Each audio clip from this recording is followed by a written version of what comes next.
Radio Publique Africaine.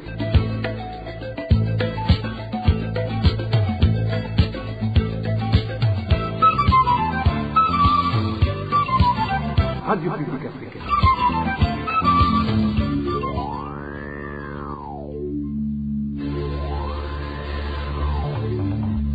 C'est le moment de suivre le journal parlé en français. À la présentation, Nadège Ilakose. Nous sommes le mercredi 3 juin 2026. Bienvenue, chers auditeurs, à ce journal dont voici les principaux titres.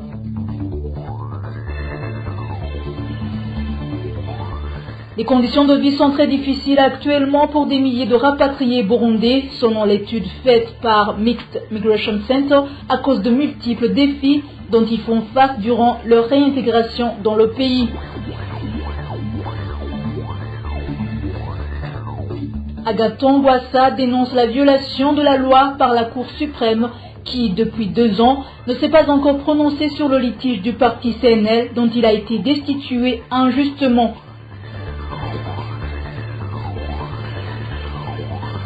Concernant le sport, suite à l'épidémie d'Ebola qui sévit en Afrique de l'Est, le Maroc a décidé d'annuler les matchs amicaux qui étaient prévus de se dérouler dans la ville de Marrakech dans le but de se préparer pour les éliminatoires de la Coupe d'Afrique des Nations 2027. Voilà pour le sommaire. Dans quelques secondes, les détails de cette édition.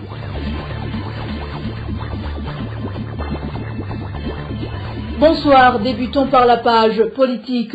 Il est incompréhensible que la Cour suprême laisse s'écouler plus de 2 ans sans statuer sur le litige concernant le parti CNL, alors que celui-ci réclame simplement l'application de la loi pour être rétabli dans ses droits. 14 membres du bureau politique de cette formation, dont le contrôle a été retiré aux instances dirigeantes pour être confié à un autre groupe, ont rendu publique une déclaration. Ils exigent que la justice sorte de son mutisme et fixe enfin une date pour l'ouverture du procès. Agathon Rwasa, qui dirigeait le parti, dénonce l'attitude de l'appareil judiciaire, y voyant une violation flagrante des conventions internationales ratifiées par le gouvernement ainsi que la constitution du Burundi. Je vous propose de l'écouter. Nous avons porté à la connaissance du public une déclaration en rapport avec une plainte que nous avons déposée à la Cour suprême dans sa chambre administrative en avril 2024 parce que nous éprouvons de la peine à accepter le traitement réservé à ce dossier parce que la Cour de justice qui devrait normalement répondre promptement aux demandes des justiciables semble endormie, on ne sait pourquoi. Donc, cette inertie, ce piétinement-là est même, je dirais, agaçant. Ça fait plus de 2 ans. Nous attendons que nous soyons rétablis dans nos droits. Mais au préalable, que le dossier soit fixé en séance publique pour que la partie demanderesse et la partie défenderesse puissent être confrontées et que la Cour puisse dire le droit. Mais malheureusement, nous constatons que la Cour fait tout pour jouer les prolongations, pour repousser de plus en plus les délais, tant qu'il y ait un seul motif qui puisse justifier son comportement ou cette attitude.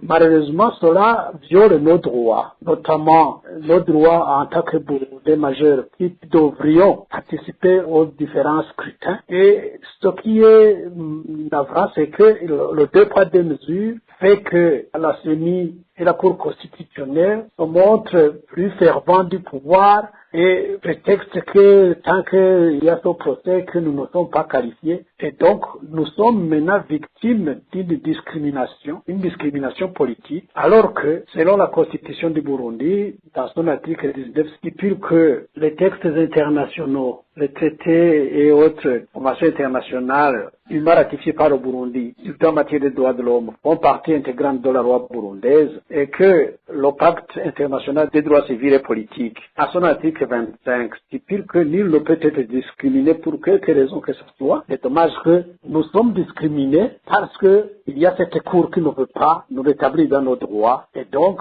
c'est comme une alerte que nous lançons auprès des autorités, à commencer par le président de la République, et aussi demander que tous les Burundais quand même soient conscients que l'état des lieux de la justice doit quand même être revue pour que quand même les uns et les autres puissent jouir de leurs droits et ainsi peut-être donner l'espoir au Burundais qu'il y a lieu de penser que demain peut-être la situation pourra changer.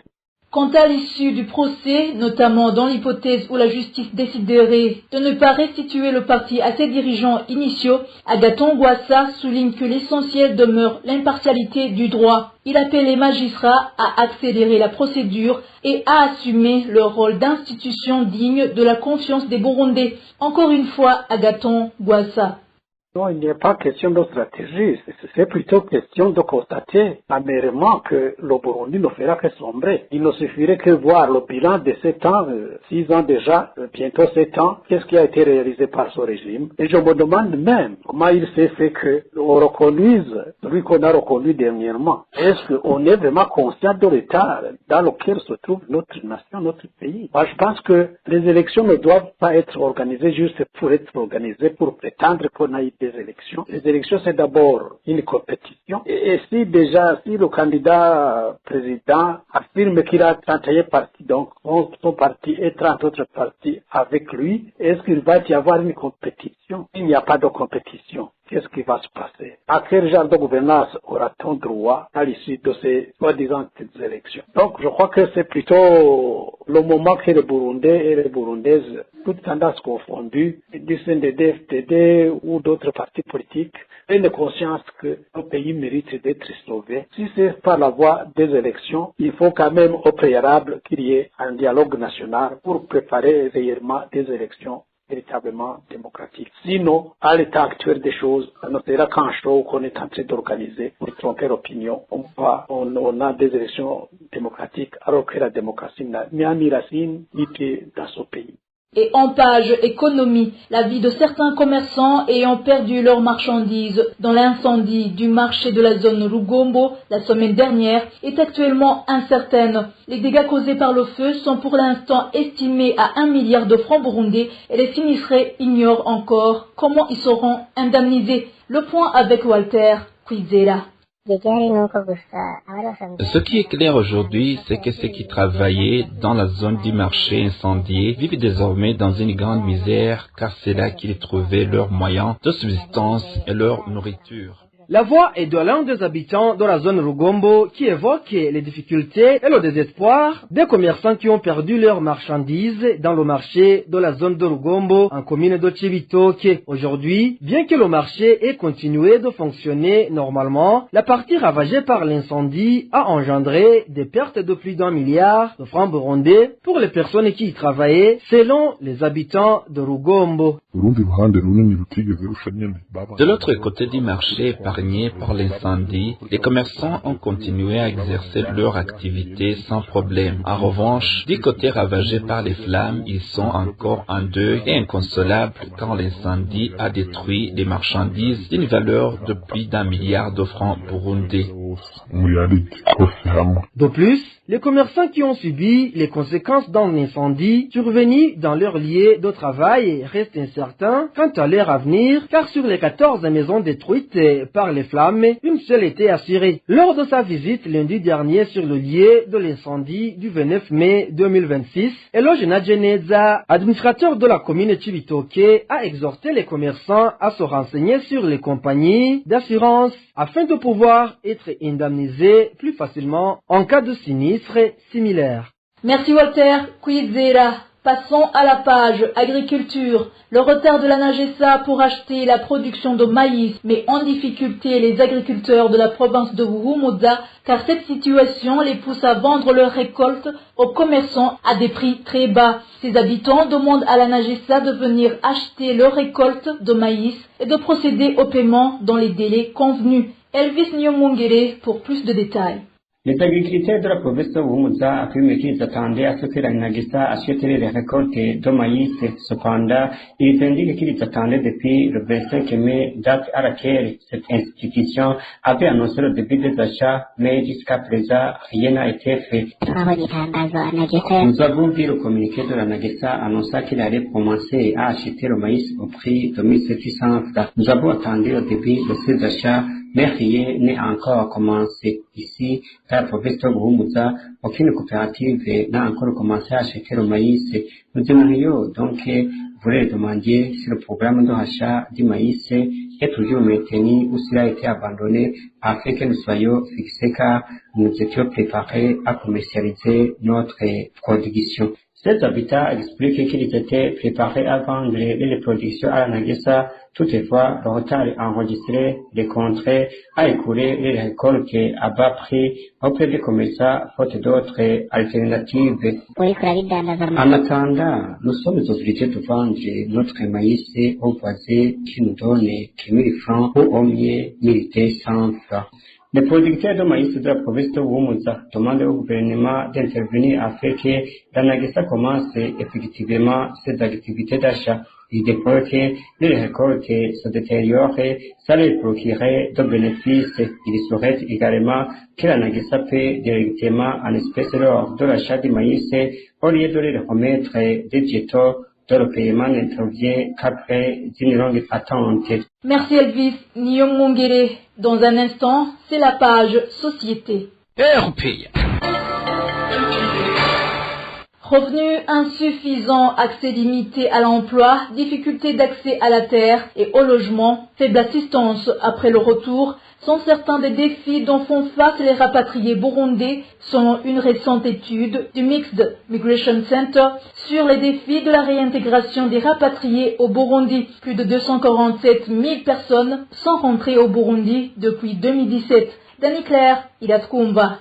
Selon cette étude, la réintégration des rapatriés reste limitée par plusieurs difficultés. L'étude indique que seuls 37% des rapatriés disposent d'une source de revenus. Parmi eux, à peine 6% occupent un emploi salarié formel. La majorité dépend d'activités informelles ou de soutien familial. Elle relève également que seulement 29% des rapatriés ont bénéficié d'une assistance après leur retour, principalement sous forme d'aide aux besoins essentiels ou de transfert monétaire. L'accès au logement et à la terre est l'un des principaux défis. Dans les zones rurales, la pression démographique et le morcellement des terres compliquent davantage la situation des ménages de retour. Le Mixed Migration Center souligne que les besoins les plus fréquemment exprimés concernent le logement, l'accès à la terre, le soutien aux besoins de base et les opportunités génératrices de revenus. Selon le Mixed Migration Center, le Haut Commissariat des Nations Unies pour les réfugiés fait savoir que les rapatriés bénéficient généralement d'une assistance initiale à leur arrivée, notamment dans les centres de transit. Le HCR précise toutefois que leur réintégration à long terme dépend de l'accès aux moyens de subsistance ou du soutien des communautés d'accueil. Le centre indique également que selon le HCR, les contraintes de financement limitent la portée des programmes d'appui avec environ 20% seulement des fonds nécessaires mobilisés en 2026, ce qui affecte la réintégration des rapatriés. Enfin, le centre se dit inquiet de la poursuite et de l'efficacité des mécanismes de réintégration face à l'ampleur des besoins encore non couverts. Merci Dani Claire. Ilatkumba. Près de 15% des habitants de la commune Ngodi en province de Butanyerera n'ont pas encore achevé les travaux de cimentage des abords de leurs habitations conformément aux directives des autorités administratives. Cette situation est constatée alors que le délai de 2 semaines accordé pour l'exécution de ces travaux est arrivé à l'échéance.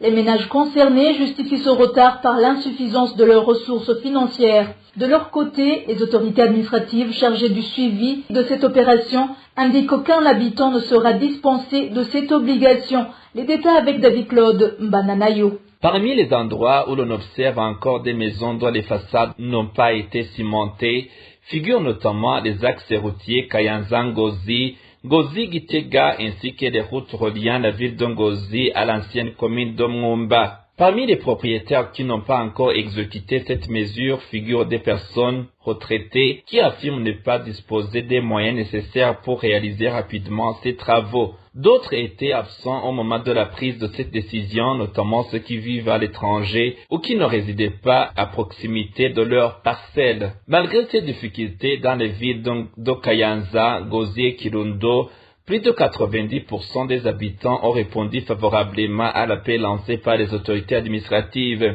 Les rares endroits où les travaux n'ont pas encore été réalisés concernent principalement certaines façades de maisons, des bâtiments publics ou des sites abritant des services de l'État. Les personnes qui n'ont pas encore pu cimenter les devantures de leur maison expliquent être confrontées à des difficultés financières et indiquent qu'elles sont en train de réunir les moyens et les matériaux de construction requis conformément aux instructions du gouvernement. Les autorités administratives chargées du suivi de cette opération se félicitent de l'adhésion massive de la population, estimant à environ 85% le taux de réalisation des travaux dans la région concernée.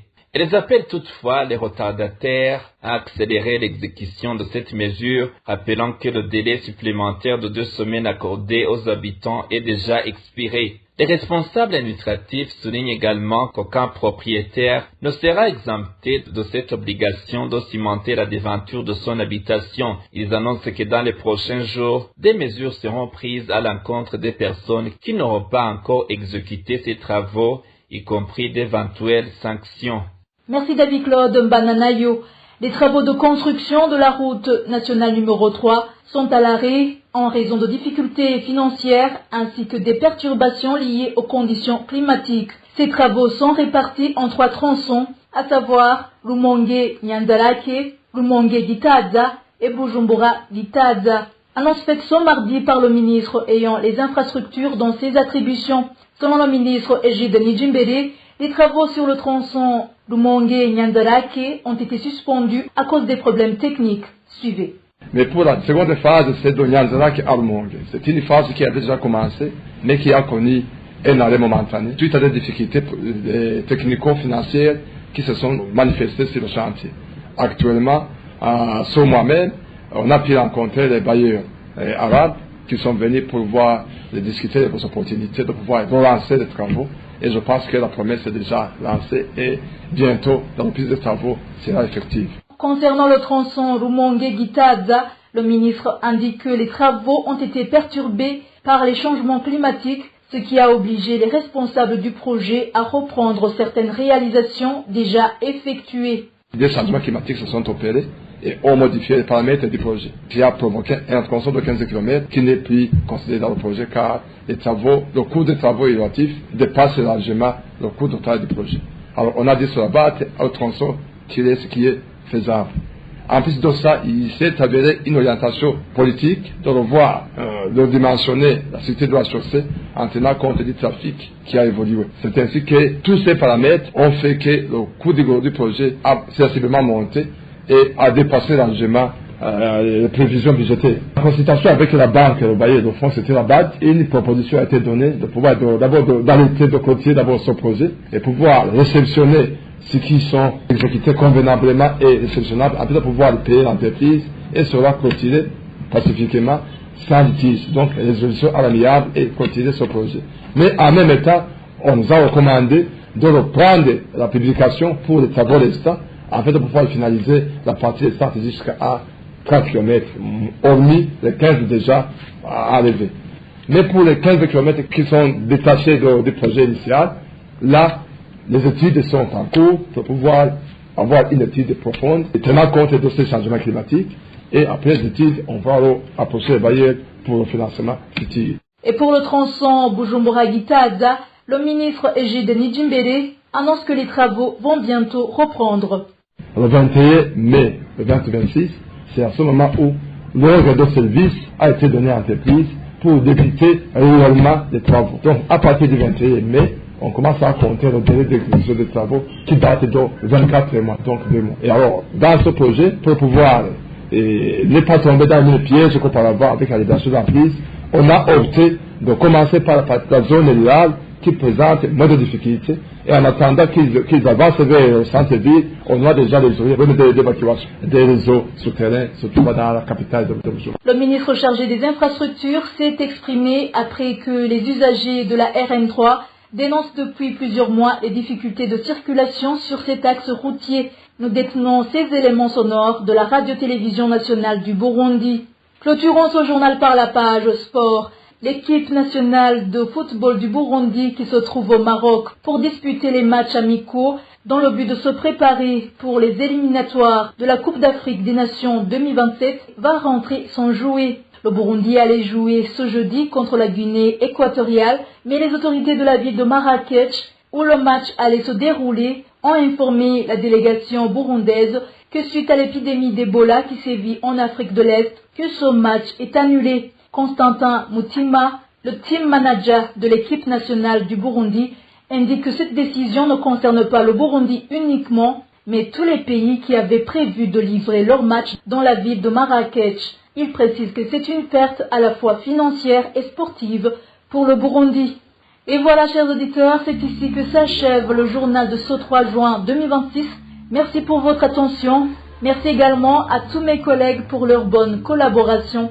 À la présentation du journal, vous étiez avec Nadège Ilakodze. Bonne soirée à tous.